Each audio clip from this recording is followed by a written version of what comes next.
here we are. And unless a crazy train runs by, we should be all good for sound because it's finally even slightly autumnal today. The high is 63 degrees. Aggressive start. Without further ado, let's get into an update in my life. I got a part-time job at Spirit Halloween. This is from the store, by the way. I'm not really a hood person though, but I do really like how big this is and the design. But yes, I'm going to talk about Spirit Halloween that most of you are pretty familiar with. There are over 1,500 Spirit Halloweens all over the world. They are pop-up stores and that they usually open up end of August and they close by November 2nd at the latest in all locations. Let's talk about what it's like to be an employee there from my perspective. Our Spirit Halloween is going into a large empty retail space, and that's important because I've learned that spirits have 3 different sort of layouts they go by based on how much square footage and ceiling space there is in the temporary space your store is moving into. But we have a high ceiling, large floor plan, so we have one of the most desirable spaces for our Spirit Halloween. If you're someone who's been to a Spirit Halloween, there's one in your town and it's at a Party City or a Burlington or a Babies R Us. When you walk into the store, you don't see any of the Babies R Us stuff. You can't see any of the Party City stuff, except there might be the Spirit Halloween thing hung outside. And so let's talk about how the store gets set up, how the inventory is managed, and then just a little bit about my sales experience now that our store is open. So the setup of the store, from the abandoned retail space we are in, we have to completely clear all the square footage our store is using and then build the store from the ground up. When I say that, I mean any Spirit you walk into has like the black walls with all the pegs on it. That's all set up by the sales associates, the assistant managers and store manager, and if you're behind schedule, the regional manager. Our space did not have HVAC that worked for 2 weeks, so our store opened really late. But yeah, because of my schedule, I get there halfway through the day and everyone's exhausted, and I learned that what we're doing is just emptying 4 shipping crates of walls and beams and getting them in the store and in place so that way they can be put up. By the time I get there, we have 1 crate completely empty, 1 half empty, 1 that has not even been touched yet, and 1 that's getting some work started on it. But it was the most intense physical labor I've ever done because I ended up being someone who did a lot of the lifting of the walls, the heavy, gigantic walls. If I compare them to the height of the tallest person putting them up, I think these walls were 10 feet high, maybe 9 feet. And me and 1 other guy are unloading the shipping, the crate filled with the walls. There's single-sided walls, which are not nearly as heavy as the double-sided walls. And we have to be particular about getting the double-sided walls out. Holy it was so heavy and it was so long. From 1 p.m. to 6:30 p.m. all we did was move stuff from the parking lot into the store and get it in place. There were times when some other people helped, and there were times when some other people would be standing next to me and this other guy, watch us unload, try to put something like 2 walls on a dolly or 4 walls on a, I'm not sure what this piece of equipment is called. We get 4 on there or 2 on a dolly, and this other person would just sort of be standing there, and then me and the other guy would push what we could into the store, and that third person would just sort of follow us. We get it to the location in the store where we balance everything up to put it in place and go back out, and that other person would just stand there doing nothing. There were people who were paid to get steps in and do no helping at all. I am still upset about it because guess what they did when we're setting up the store? Guess what they did when we're supposed to be on the sales floor? Guess what they're doing? Not a damn thing. Nothing. I should have known on the freight day, people who did little to no work were going to continue the saga when the store was fully open. But we'll get there later. The freight day was nuts. A lot of you know I used to work in outdoor rec and management at a summer campground and be there from about end of April until one of the first or last weeks of September, depending on what was going on. And sometimes we would do really, really insane stuff there that was physical labor. This was like double the amount of that in 5 hours of time when we would do those projects at the campground background. That would be like the entire day's activity, and there would be trucks involved, and there were 5 of us. And somehow with a group of like 8 or 9, it was still me and this other guy doing the truly heaviest lifting we possibly could. Bless my soul, wasn't available for another 2 days because of my work schedule availability. The second time I'm in, we're working on building the big displays. A few years ago, the big display was like a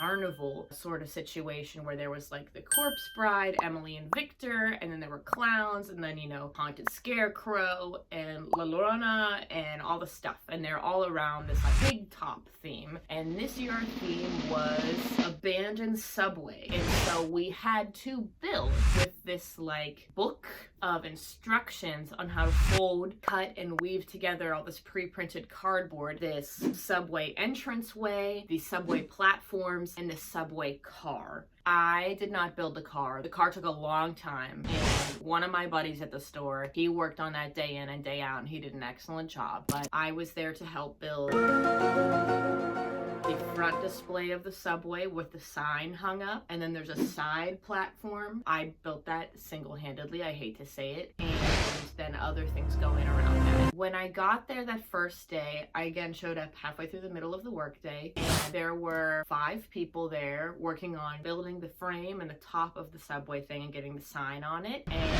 that was all they had done in 4 hours of time. I say that was all they had done because then in the next 4 hours, myself and 2 other people built the entire frame around it. And also then when they left on time at 5, because they worked full days, I built another podium by myself. So I'm like, what on earth were you guys doing that there were 5 people and only this much got done? Leads me to believe only 1 person, maybe 2 people were actually doing things, and then 3 other people were standing around. Maybe now is a good time to say, I really wanted to take this job to have my Superstore fantasy, if you're a fan of the TV show Superstore. And I was like, I wonder what kind of employee I'll be at my Superstore. And it turns out Mateo. There's a lot of people at my store who are literally trans, and yet I really feel like I'm the gayest person walking around there. I'm one of 3 30-year-old people that works at my store, and I am working like Mateo, who is employee of the month every single month. I'm not saying I'm the only employee of the month. There are other people that actually work at work, but I'm one of the only people that I know is actually working. Of the like 20 employees, I can name about 5 that consistently work. And guess who's one of them? Me. So we build the subway thing, and that's what I do on setup week. The next time I come in, we start doing the unboxing. Nightmare Before Christmas is all set up. Someone's moved on, and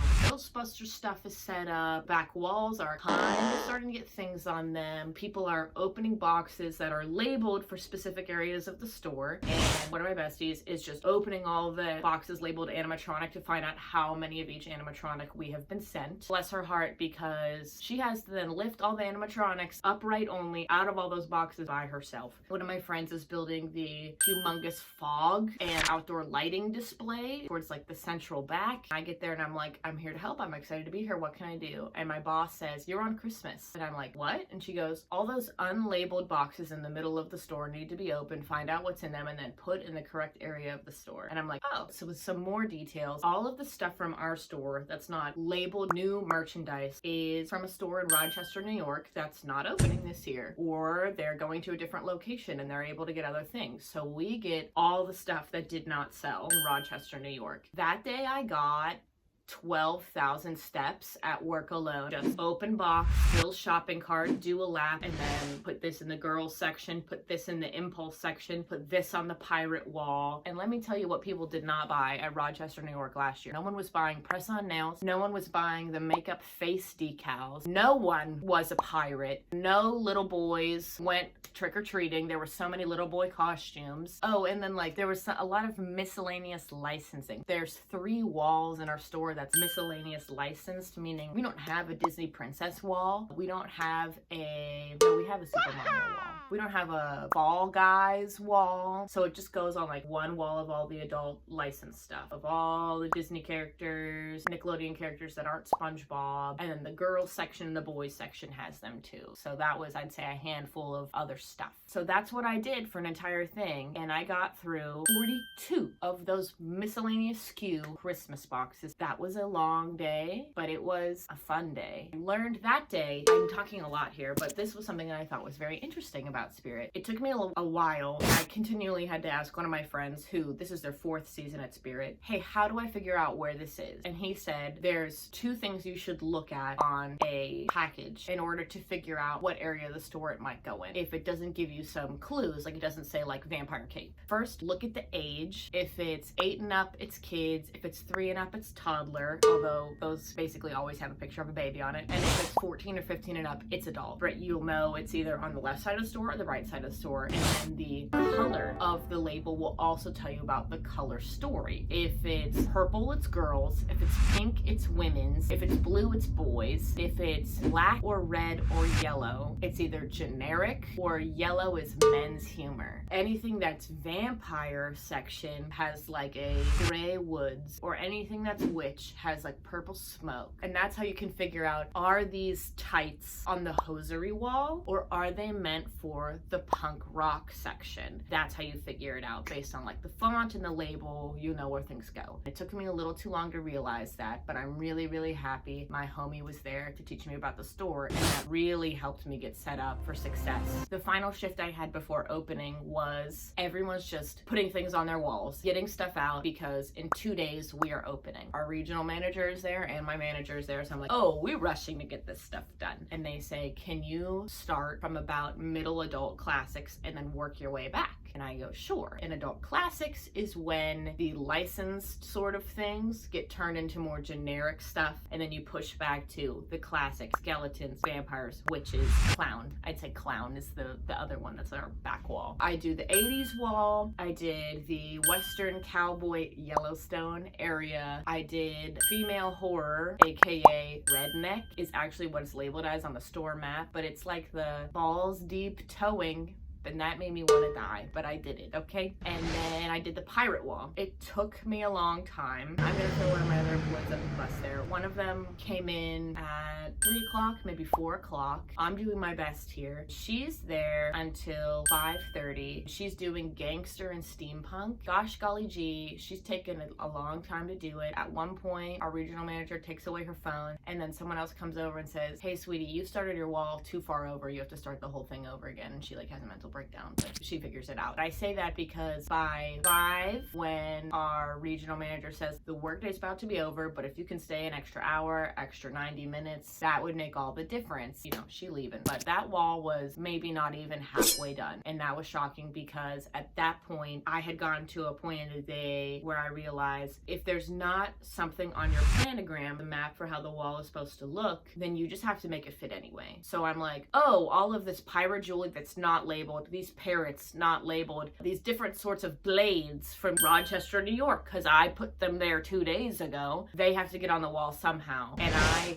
do what I can, and I get that stuff up, and I backtrack, and I fill out redneck, and I fill out western. There's like nothing in the 80s boxes at all, but that section is filled out now, so we must have gotten multiple trucks. And we get that store set up at 6:15. All of my sections are done for the day, and I'm upset because I wanted to do the witch section, but I'm like, you know what? I did what I could. I have things set up as I can. They have tomorrow to do adult classics because I've done what I can, and the front is mostly done. And I know that's a lot of discussion, but it's like, okay, we did the setup, we did the inventory, and now let's talk about what it's been like to be a sales associate, because that's like the fun aspect of an episode of Superstore. You have the employee drama, that's like the side stories, and then you have the funny customer interactions. And what's been awesome about working at Spirit is there's like nothing to do except walk the floor, pick up trash as I see it, and help people if they want it. If you see someone, I say like, hey, how's it going? Is there any Halloween vision we're hoping to bring to life this year? I mean that. I'm really in this for the love of the game. Hello. Sometimes they have no ideas, and sometimes they're like, yes, I'm trying to find something that's like lacy or this, or I'm wondering what you have that's like burlap or period piece clothing. So we go on a journey together. Or one time this mom and a daughter were like, hey, she wants to be Cher from Clueless, but all you have is a kid's medium. Can you look and see if there's a larger size? I can't find it on the floor. We look on the computer. I see we have 4 others in the store. We get the sizes, and I go back like, multiple times to try different ones because they're all in back stock. The mom is like, you don't have to do all this extra work. And I'm like, I would be doing nothing else and I am having a great time. And she laughed. And we got this girl an adult small that fit her perfectly. So now she gets to have the Halloween of her dreams. And that's really nice. That's what most of it is. One time a 4-year-old was so scared of La Llorona that she ran away from her Grammy, and then after a while she went back and forth by the front cash register. I was like, do you need help? And she immediately went, yeah, I'm a Grammy. And so then we went on a search for Grammy. I've seen way too many fathers buy their teenage daughters a sexy cop costume. Which is, it makes me sad. That section of our store is really popular. The cop and convict wall. My store is in a suburban area, so we have a lot of kids and families in. And I think the only other like fun, relevant information is as the season goes on, Spirit does what they can to catch up with what's popular right now. How do you do, fellow kids? For us, that's K-pop Demon Hunters. There are sections on like the floor planogram that says like coming soon. As soon as we know, oh, that's gonna be the K-pop Demon Hunters wall. It doesn't get like a new top thing on it, but we get the shipment in, that gets put on the wall. Within 24 hours of those costumes getting on, we were sold out of Rumi outfits and Mira outfits. We have plenty of Rumi wigs, and I'm sorry, I don't know what the other one's name is, but that's because no one is buying her at our store. Oh, hi. You're saying hello. Thanks. That is what it's been like to work at the store so far. This is the early season, the not so crazy season. When we put this out, it's gonna be the peak season. In our training videos, it says the 2 weeks before Halloween are like 14 days of Black Friday in a row. And I'm recording this on October 8th. If you would like part 2 video of what it's like after the fact, gonna need you to comment and let us know. So that way, in a couple weeks following this video, we can tell you exactly what it has been like. But in short, it has been wild and I am having a lovely time. And I really hope that hasn't changed. Thank you so much for watching and we'll see you soon. Please subscribe. Bye.